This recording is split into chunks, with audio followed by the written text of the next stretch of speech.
Alright, we're on to our next game. This one's called CBT with Yuuka Kazami.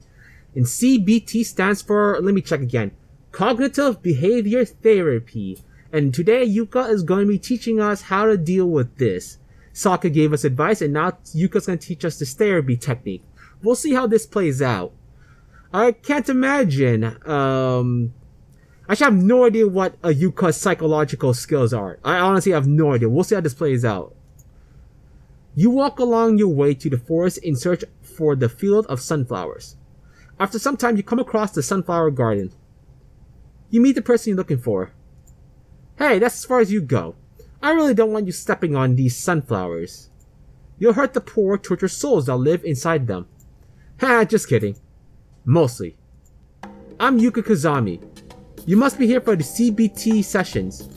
I mostly just keep to myself and enjoy the company of flowers all year round.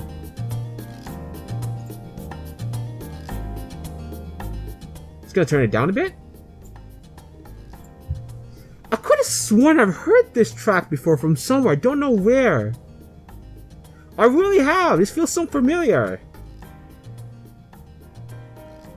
It is Touhou, right? Or is it not? Let me check. I'm actually curious about this now. I'm so tilted.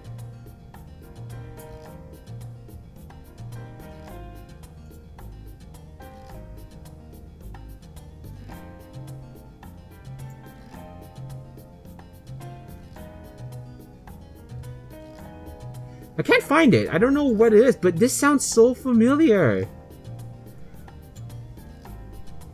I don't know where it's from, but I've heard it. So is it from a Touhou game I've covered? I just don't know which one.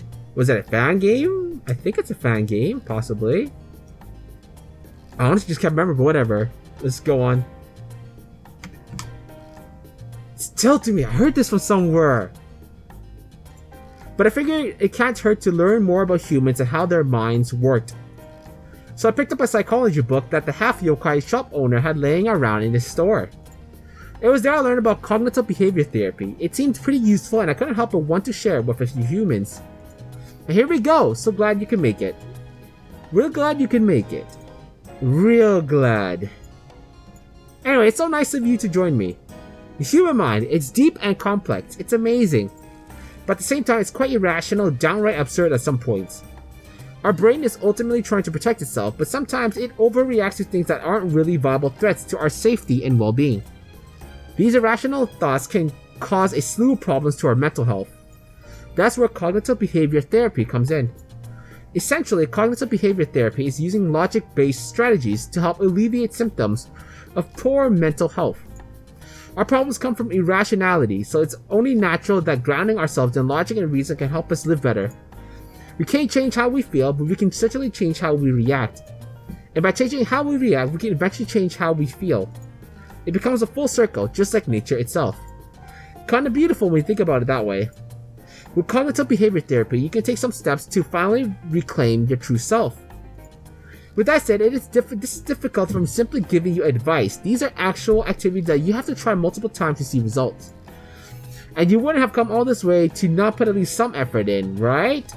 Sure, we'll go with that. We were exactly planning on doing these behavior therapy techniques.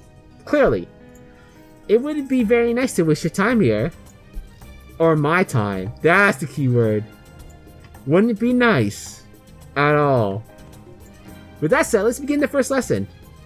One is about negative or inaccurate thinking. In life, sometimes things don't go in our way.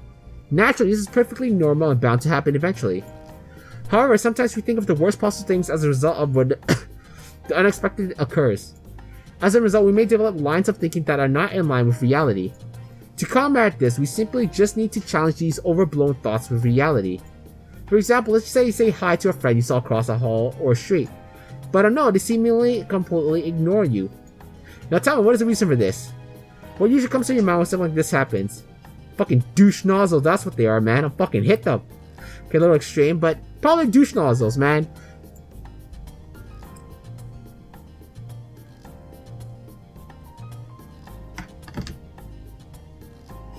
Oh, let's go with friend hates me.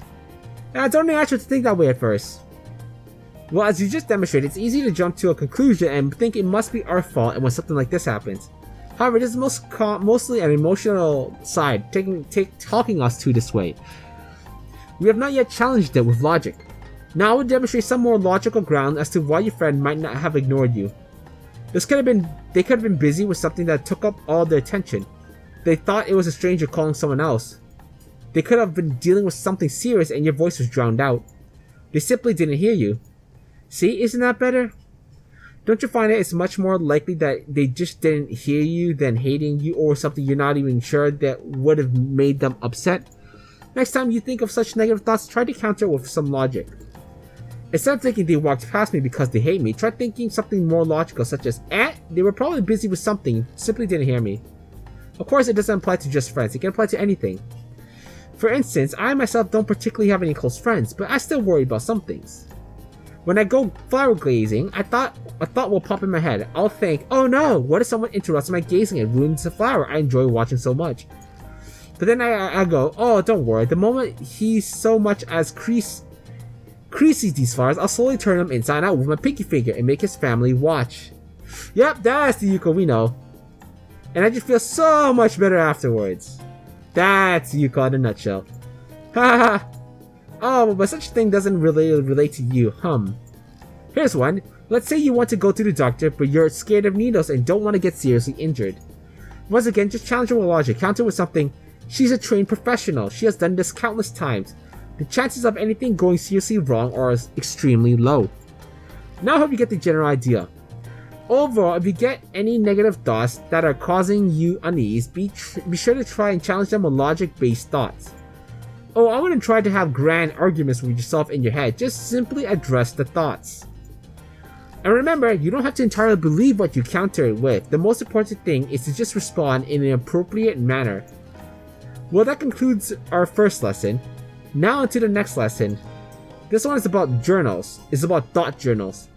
Thought journals are the use of writing down your negative feelings and identifying patterns of harmful and often illogical thinking, then challenging those lines of thinking with more helpful, balanced, and logical thoughts. First, you write out what exactly is causing you distress and why. Be as specific as you can. Write down what you're feeling. You can even write the intensity of how you feel. Then, when you have written out, identify the portions of rational thinking present in what you have written. That's some really good advice right there, man. Good advice. Finally, after you have identified the rational portion, change them with more healthy, balanced thoughts that are based on logic. This is helpful not only because you're challenging your beliefs again, but also because writing down your thoughts allow you to give them a whole new perspective that can help you cope better. Now the tricky part is identifying what exactly you wrote down that's irrational. I think it's best if I just give you an example of what a proper thought journal entry looks like. Take a look at this.